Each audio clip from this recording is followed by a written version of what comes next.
Well, hello Digimon fans, I'm back.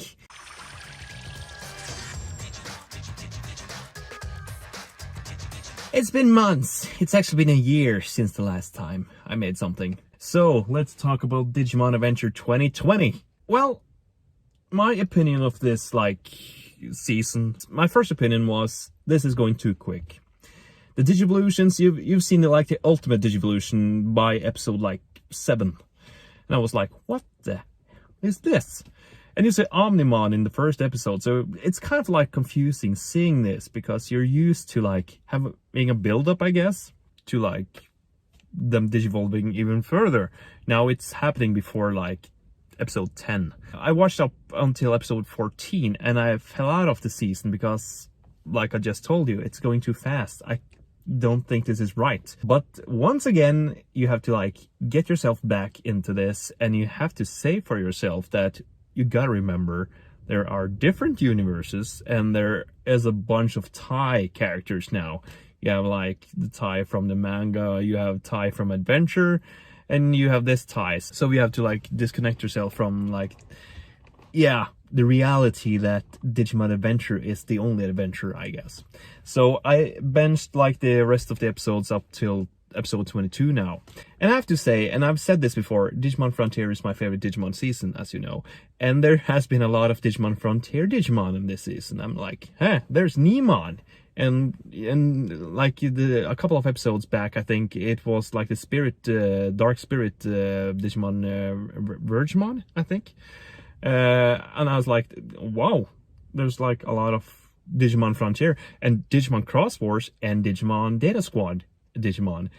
So I'm not sure if this is fan service, or is it some kind of are they trying to connect, or just bind everything together now and just make it one big thing.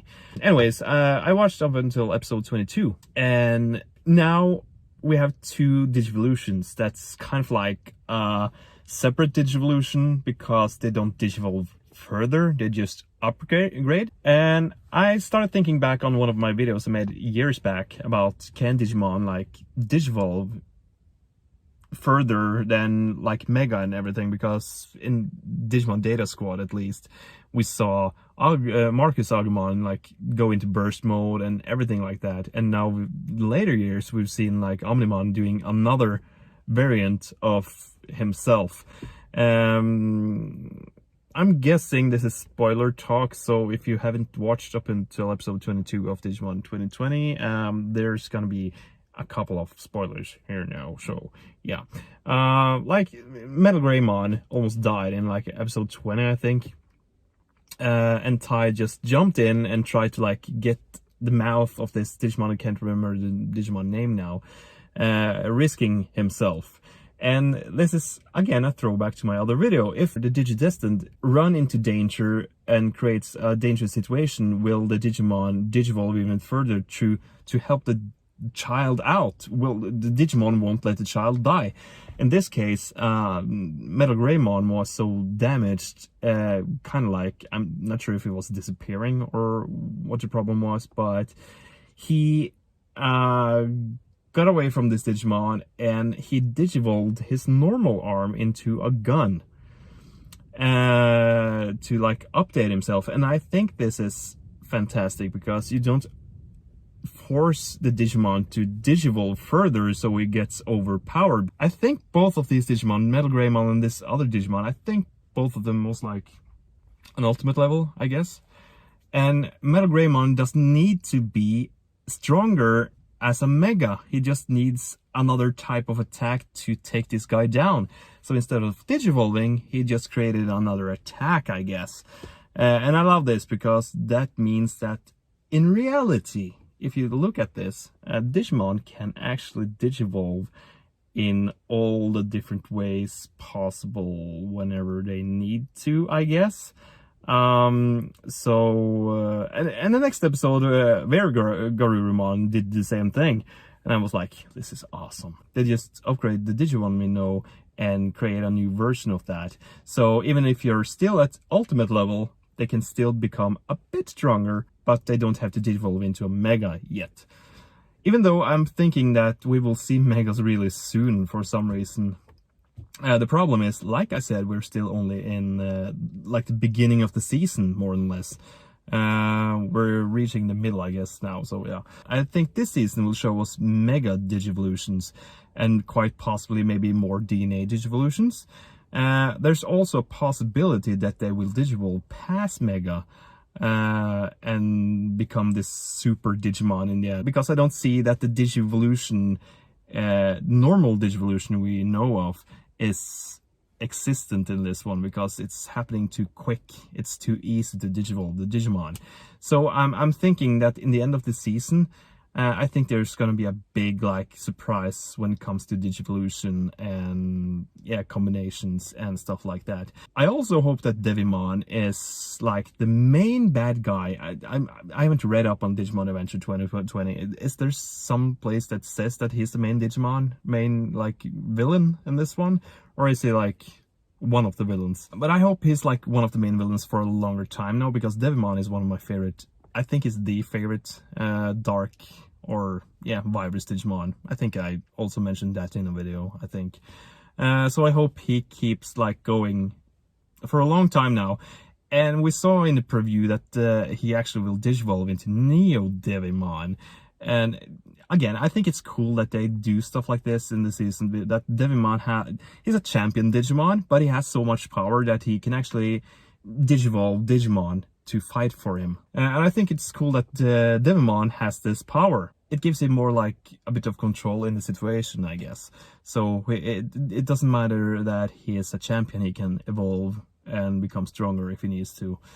So yeah, I cannot wait to see the rest of this season. I'm not sure if it's pure fan service that they imply like Nemon, and you have Vergemon, like the Digimon Frontier characters, and you have, what was that in like Leomon Road, I think. Oh, I cannot remember. Pekmon? I think it was Pekmon. Like all these different Digimon, is there some kind of like, is there just pure fan service, or are there a build up to something big in the end there, like the Crosswords thing, that they gather a bunch of Digidestined and fight this thing? I'm not sure. There's so much stuff going on in this season, and I don't think that they will disappoint us in the end. I think, from what I can see, it seems like they're trying to bind several seasons, like in a possibility that all these Digimon exists in the same world. And I have some predictions for the end of this season. Quite possibly far-fetched, but the evil Genai stuff was also far-fetched back then. I will say, and I will quite possibly say and hope that we will see more Digidestined in the end of this season. I hope. Even though it's supposed to be a reboot of Adventure, so most likely not. But I hope that they will have some kind of like dimension jumping stuff thing happening in the end here, because there's so much stuff happening now that's new to Digimon in this season. So more weird Digivolution routes, I think. I hope that we will see some kind of Digidestined hint further down. The character build-up has gone so quick, so I'm not sure. They have to like build up on something later. I'm not sure if they can build the characters more in 25 new episodes, because they are where they are supposed to be, I think. They all have their like thing. Either way, it's gonna be a very intense story, or they have to introduce a few more characters, I think. We're only missing Kari now as like the last Digidestined here, so maybe they're doing an arc around here, maybe. I think it's an awesome season, even though I fell out in episode 14. I think it's freaking amazing. So write in the comments, what do you think about this season? Do you have any negative sides about this season? Do you have any positive sides? Do you love it? Do you hate it? What do you do? Yeah. AODigimon signing out for this time.